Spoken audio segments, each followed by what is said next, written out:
안녕하세요. 저는 의정부에 살고 있는 40대 여성이에요. 어릴 적 시집 와서 고생만 하다가 남편이 최근에야 자리 잡기 시작했답니다. 이제야 사람답게 살아보나 했는데요. 사람 인생 어떻게 될지 한치도 모르더군요. 충격적인 일의 시작은 이번 겨울 시모의 골절상으로부터 시작했어요. 올해 유난히도 춥던 겨울이었습니다. 눈발이 무섭게도 날리던 날이었는데요. 시모는 친구들과 약속이 있다며 나간 자리에서 평소 몸이 약한지라 눈에 미끄러져 발을 헛딛고 만 것입니다. 가뜩이나 혈압이나 당뇨며 몸이 성한 곳이 없는 시모였어요. 꽤나 심하게 넘어졌는지 몸에서 큰 골절이 생겼나 봅니다. 남편이 소식을 듣고 너무 놀라 헐레벌떡 퇴근을 했어요. 바로 병원에 가서 어머니의 상태를 의사한테 물었는데요.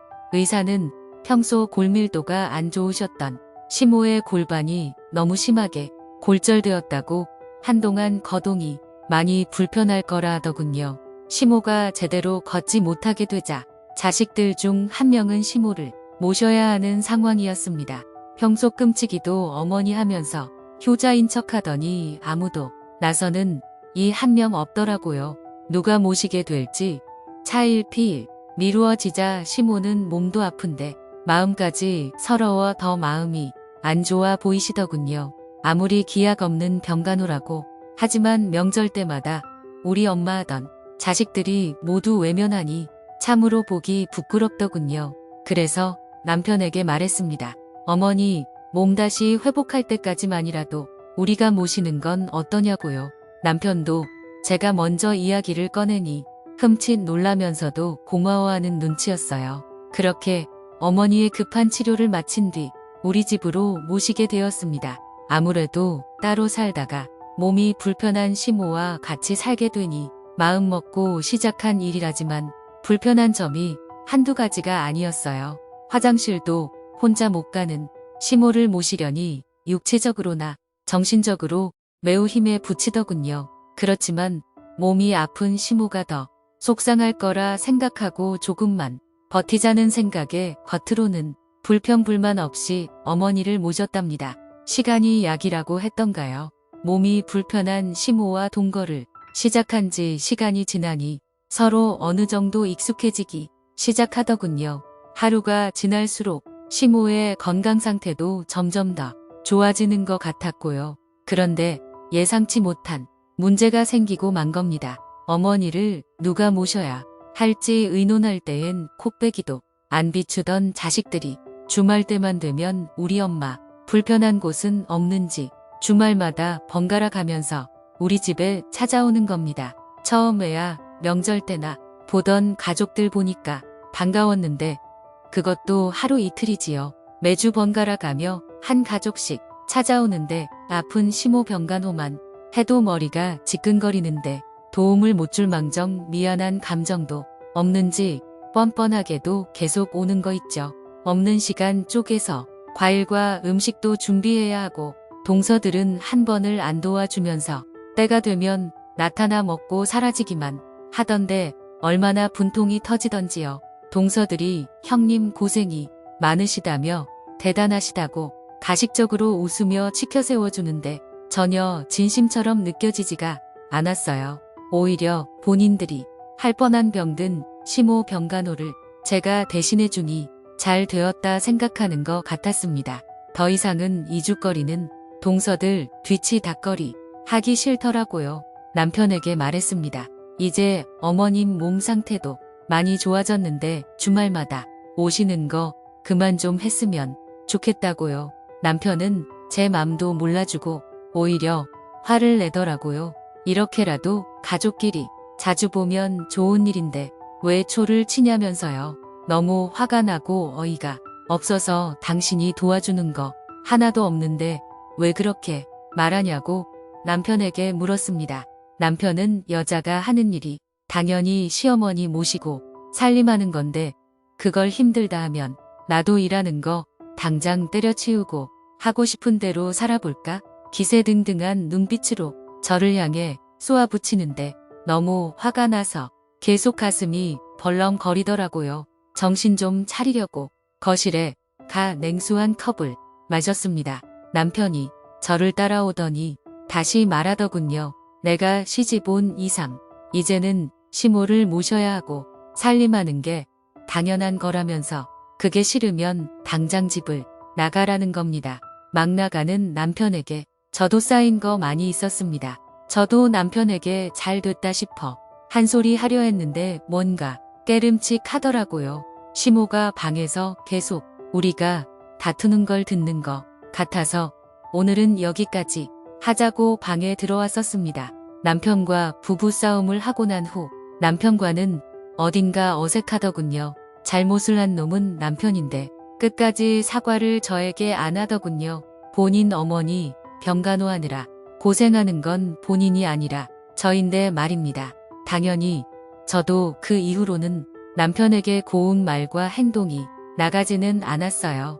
그렇게 시간이 지나면 다시 풀리겠지 생각을 했었는데요. 시간이 지날수록 남편의 행동이 수상한 겁니다. 술도 평소 입에 잘 안 대던 사람이 매일 술을 먹고 오질 않나 안 하던 야근을 계속한다며 핑계를 대고 집에 오는 시간이 계속 늦어지더군요.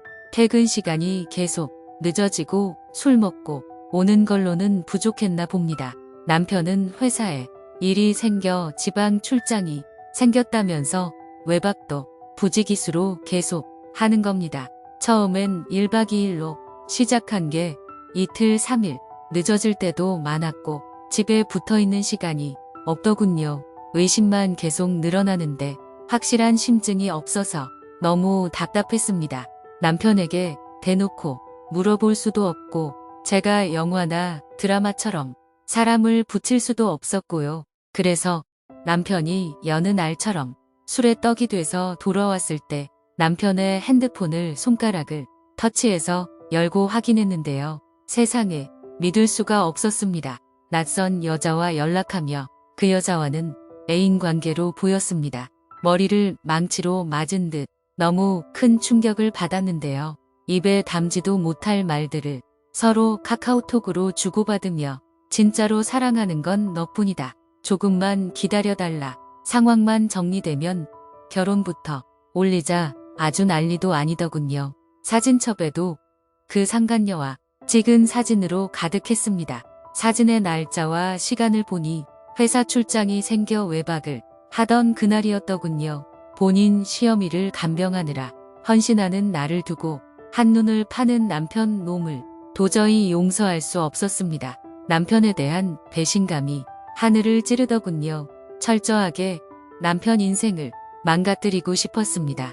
남편이 술에 골아떨어져 아무것도 눈치 못 채고 있을 때 상간녀와 찍은 사진들, 카카오톡으로 나눈 대화들 모두 제 핸드폰으로 옮기었고 남편이 피는 바람에 대한 정보를 정리하기 시작했습니다.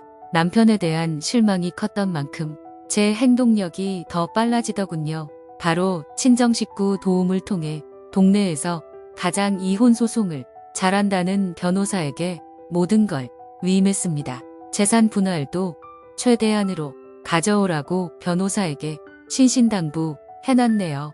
제가 일을 진행하기 시작하자 남편보다도 시모가 먼저 눈치를 채더군요. 시모가 잠깐 대화를 하자길래 무슨 대단한 얘기를 하려나 싶었는데 가재는 게 편이더군요. 팔은 안쪽으로 굽는다는 말이 맞았습니다. 시모가 아무리 옛날 사람이어도 그렇지 바람 피운 아들을 두둔할 줄은 꿈에도 몰랐습니다. 전 적어도 저에게 미안한 감정이 있다면 사과라도 대신할 줄 알았는데 전혀 아니었어요. 시모가 제 몸도 못 가누면서 힘들게 말하기를 남자는 원래 그렇다는 겁니다. 내가 착하고 이해심이 많으니 한번 잘못 바람 피운 거는 넘어가 주라는 겁니다. 또 내가 사라지면 본인 병간호는 누가 해야 하냐고 하는 겁니다. 남편의 바람으로 이혼하게 생긴 마당에 시모는 자식의 잘못은 눈 감아주고 본인 병간호 할 사람이 사라질까 전전긍긍인 겁니다. 그런 시모를 쳐다보면서 이놈의 집안 사람들은 나를 얼마나 호구로 보길래 화가 치밀어 오르더군요. 시모에게 단호하게 말했습니다. 어머님, 저는 남편과 계속 살 생각 없고요. 어머님 병간호는 잘난 동서들한테 부탁하세요. 저는 맏며느리로서 할 만큼 한 것 같아요. 능력이 없는 남편과는 살아도 딴 여자를 품는 사람과는 더 이상 같이 살 수 없거든요. 그러자 시모는 사람이 너무 칼 같은 거 아니냐면서 본인을 봐서라도 한 번은 참아달라 하는데 정말이지 기가 찼습니다. 그렇게 시모가 저에게 매달리고 있을 때쯤 남편이 헐레벌떡 집 안으로 들어오더군요. 남편의 상간녀는 남편 회사 부하 직원이었던 겁니다. 저의 이혼 소송으로 직장 내 불륜 사건으로 소문이 파다하게 퍼졌고 이번 승진에서도 떨어지게 생겼다네요. 또 직장 내 풍기문란 사건은 보임의 직권으로 이어질 수도 있어 한마디로 남편은 새되기 직전 상황까지 처한 거였습니다. 남편은 저에게 빌면서 제발 엄마랑 나 한 번만 살려달라 빌더군요. 잠깐 한눈 판 거지. 그 여자를 본인이 진짜로 사랑한 게 아니었다면서요. 본인이 위기에 처하자 비는 저 비열한 모습과 핸드폰에서 보게 된 상간녀와 행복한 사진이 겹쳐 보이면서 저 사람과는 1분 1초도 같이 있기 싫었습니다. 남편에게 시모 간병할 사람, 동서든 간병인이든 새로 찾으라고, 그리고 불륜으로 인해 민사소송도 걸 거니까 재산 분할도 준비해 두라고 말하니 남편과 시모는 옆에서 절망적인 표정을 짓더군요. 통쾌했습니다. 적어도 저한테 그러지는 말았어야죠. 바람 피운 남편 편을 드는 시모나 지 부모 병수발 두는 배우자를 두고 바람 피우는 남편이나 똑같아 보였습니다. 그 둘을 바라보며 나를 배신한 만큼 더한 고통 받으면서 괴로워했으면 좋겠다고 말하고는 남편과의 관계도 정리를 시작했습니다. 여태 너무 당하기만 하고 산 것 같아 억울하기도 하지만 이제라도 저 두 명에게 당한 호구 생활을 청산해서 다행이라 생각이 듭니다. 긴 사연 들어주셔서 감사합니다.